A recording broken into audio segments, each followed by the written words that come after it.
यो मैले मङ्सिरदेखि टिप्न थालेको।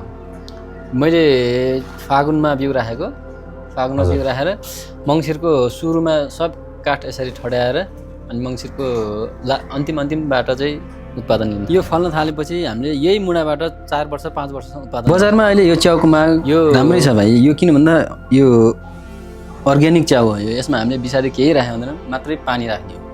त्यसले गर्दा अहिले पहिलाभन्दा अहिले माग बढी छ, मान्छेले बुझ्दै आइरहेका छन्, यसको स्वाद थाहा पाएका छन्। यो च्याउ हामीले बजारमा चाहिँ 700 देखि 1300 किलोसम्म सिजन हेरेर बेच्न सकिन्छ। यो र कमाइ भने भाइ अब यो साल होइन अर्को सालसम्म चाहिँ यसको लगानी सबै उठ्छ।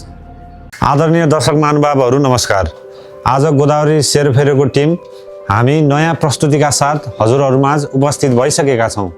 आजको यस प्रस्तुतिमा एक युवा आफ्नो वैदेशिक यात्रालाई छोडेर नेपालमै कृषिमा केही गर्न सकिन्छ है भन्ने ज्वलन्त उदाहरण बन्दै आउनुभएका यस गोदावरी नगरपालिका वडा नम्बर 1 निवासी पुष्कर नगरकोटीको घरमा आज हामी उपस्थित भइसकेका छौँ। कृषिको विभिन्न क्षेत्रमा योगदान पुर्याउँदै आउनुभएका पुष्कर नगरकोटीज्यूले हाल बजारमा अति नै लोकप्रियता कमाउन सफल भएको सीताकी च्याउको उत्पादन सुरु गर्नुभएको छ। आजको यस एपिसोडमा यही सीताकी च्याउको उत्पादनबारे उहाँसँगको कुराकानी हजुरहरूमाझ हामी प्रस्तुत गर्न गइरहेका छौँ। अब ढिला नगरी यस सीताकी च्याउको उत्पादनको प्रक्रियाबारे उहाँसँग कुराकानी गरौँ। ओहो दाइ नमस्ते। नमस्ते भाइ, बस न। दाइसँग एकैछिन कुरा गर्नु पर्यो भनेर भइहाल्छ नि।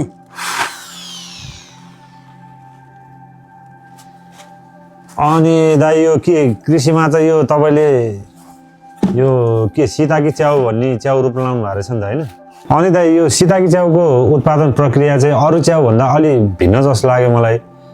यसको उत्पादन प्रक्रियाबारे केही जानकारी दिनुहुन्छ हाम्रो दर्शकबिनहरूलाई? भइहाल्छ नि भाइ। अब सबभन्दा पहिला त हामीलाई मुढा चाहिन्छ, काठ। अब काठमा पनि हाम्रो आफ्नै छ भने त ठिकै छ, नभए किनेर ल्याउनु पर्यो। काठमा हामीले प्रयोग गर्न मिल्ने भनेको एउटा उत्तिस छ, ओखर, अनि कट्टुस, यो लाकुरी भयो, रुद्राक्ष, यस्ता 10-12 प्रकारका रुखहरू छन् हामीले प्रयोग गर्न सकिन्छ।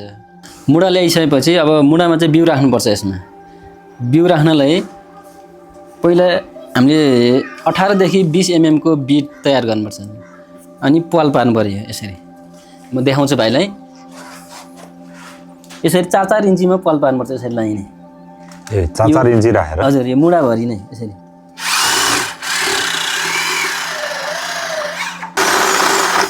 ल भाइ, यो पाल पारिसक्यौँ हामीले। अब यो पाल पारिसकेपछि अब यसमा बिउ राख्ने हो।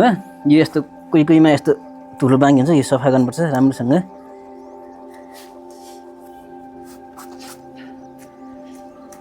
यसो सफा गर्नुपर्छ यहाँ। अब बिउ राख्ने यसमा। यो रेडी भयो बिउ राख्नलाई। बिउ यता राख्नुलाई आउनुहोस् यता।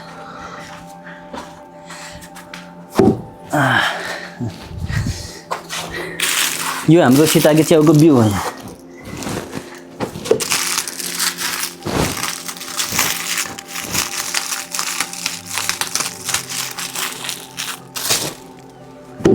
अब यो बिउ राख्नुभन्दा पहिला स्पिडले हात धुनुपर्छ।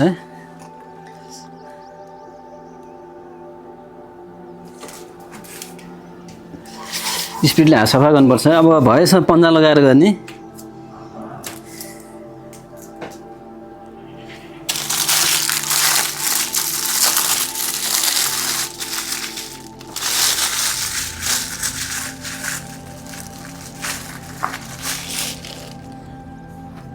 बिउ चाहिँ यसरी हल्का खाँदेर राख्नुपर्छ भाइ।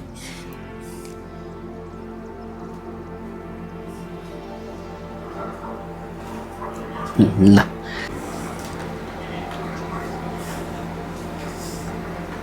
सबैमा बिउ राखिसकेपछि अब यसलाई सिल गर्नुपर्छ भाइ। सिल गर्न हामीले यहाँ मैन पगालेका छौँ। यस्तो काँचो मैन पाइन्छ।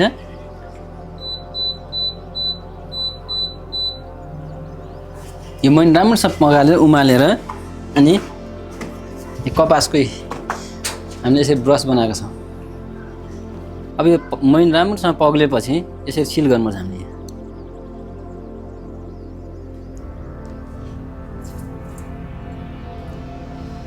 यो हावा लिक हुनु हुँदैन, योबाट हावा लिक भयो भने यो बिउ बिग्रिन्छ।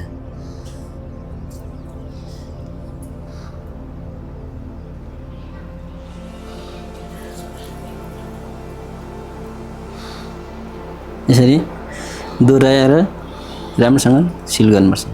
जुन अनि यो सिल गरिसकेपछि दाइ अनि यो यसको के हुन्छ बाँकी प्रोसेस? अनि यदि यसपछि सिधै लगेर उता कोठामा राख्ने हो कि?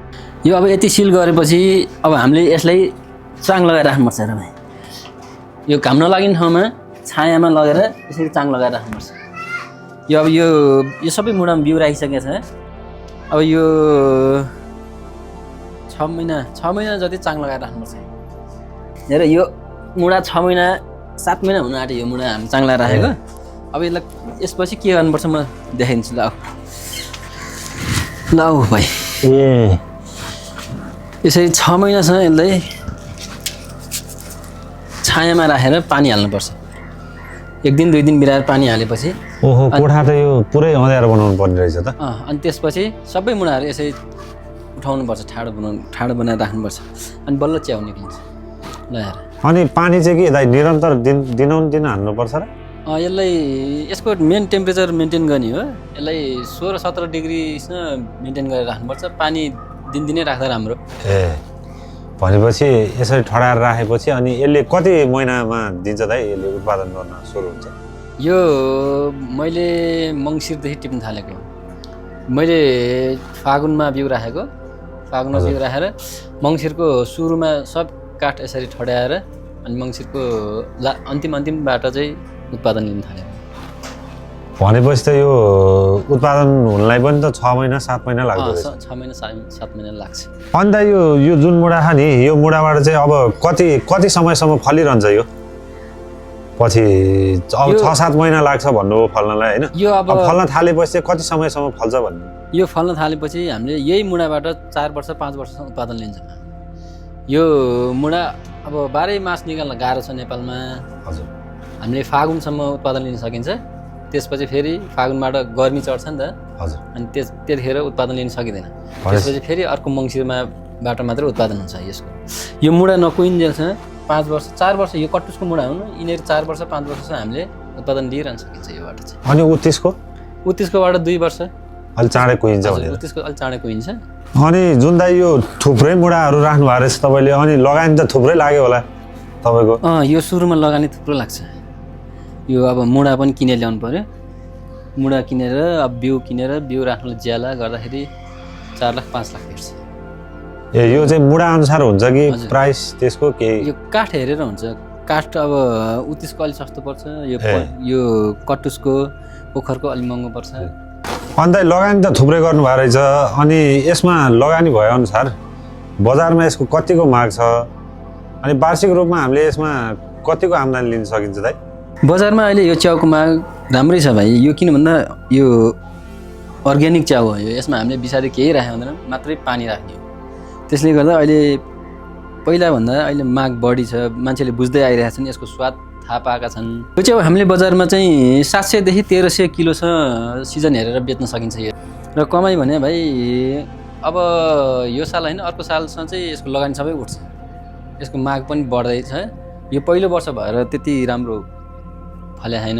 अर्को वर्ष एकदम राम्रो फल्छ र मेरो टार्गेट चाहिँ अर्को वर्ष चाहिँ लगानी उठ्छ। यो च्याउ त अरू च्याउभन्दा महँगो रहेछ नि है? अनि यो महँगो हुनुको विशेषता चाहिँ के छ दाइ यसको? यो च्याउ बजारमा महँगो हुनुको कारण चाहिँ हामीले जति माग छ नि, माग अनुसार उत्पादन गर्न सकेको छैन। र अर्को यो च्याउको विशेषता भनेको यो च्याउमा अधिक मात्रामा प्रोटिन पाइन्छ। र यो च्याउ 100% अर्ग्यानिक च्याउ हो। यसमा हामीले कुनै विषादी प्रयोग गर्दैनौँ। र क्यान्सर प्रतिरोधात्मक क्षमता पनि वृद्धि गर्छ यो च्याउ सेवनले। त्यही भएर अलिक महँगो छ यो च्याउ चाहिँ।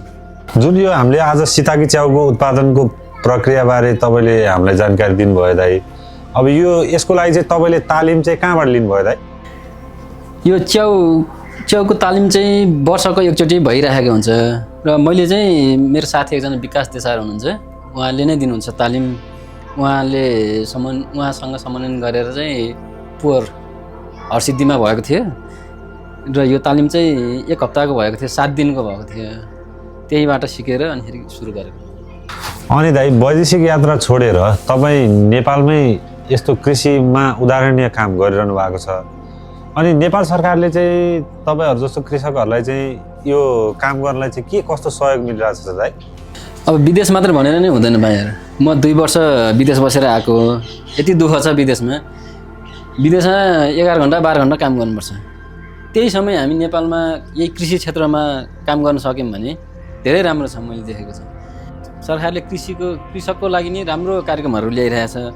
अब जिल्ला स्तरीय कार्यक्रम पनि ल्याइरहेछ, प्रदेशबाट कार्यक्रमहरू आइरहेको हुन्छ, कृषि विकास कार्यालयले कार्यक्रम निकालिरहेको हुन्छ। 50-50 50-50 भनेर कार्यक्रम आइरहेको हुन्छ। 50% सरकारले हाल्छ, 50% हामीले हाल्नुपर्छ। कृषि क्षेत्रमा लागेका किसानहरू चाहिँ सरकारसँग कार्यक्रम लिएर जानुपर्ने होइन कि सरकार चाहिँ किसानहरूसँग आउनुपर्छ। अब किसान मार्फत आएर के चाहिएको छ, कस्तो कार्यक्रम कस्तो काम गरिरहेछ, के आवश्यक छ किसानको, त्यो बुझ्नुपर्छ सरकारले। वर्षको एकचोटि कार्यक्रम निक्लिन्छ र हाम्रो कृषि विकास कार्यालयबाट निकाल्छन् कार्यक्रम। ललितपुर, भक्तपुर, काठमाडौँको त्यहाँ गएर प्रतिस्पर्धा गरेर कार्यक्रममा छनौट हुनुपर्छ हामी। अहिले कतिपय यही कार्यक्रममा भाग लिन पनि कतिपय किसानले चाहिँ अवसर पाइरहेका हुँदैनन् र जुन कागजी किसानहरू हुन्छन् उहाँहरूले चाहिँ धेरै कार्यक्रमहरू लगिरहेका हुन्छन्। र अब भविष्यमा चाहिँ सरकारले चाहिँ किसानको फर्ममा आएर किसानसँग अन्तर्क्रिया गरेर किसानलाई के आवश्यक छ त्यो चाहिँ अनुदान दिँदा चाहिँ एकदम राम्रो हुन्छ मेरो विचारमा चाहिँ। दर्शकबिन्दहरू, आजको यस एपिसोडमा हामीले सिताकी च्याउ कसरी उत्पादन गर्न सकिन्छ, यसको उत्पादन प्रक्रिया कस्तो हुन्छ भनेर जानकारी लियौँ।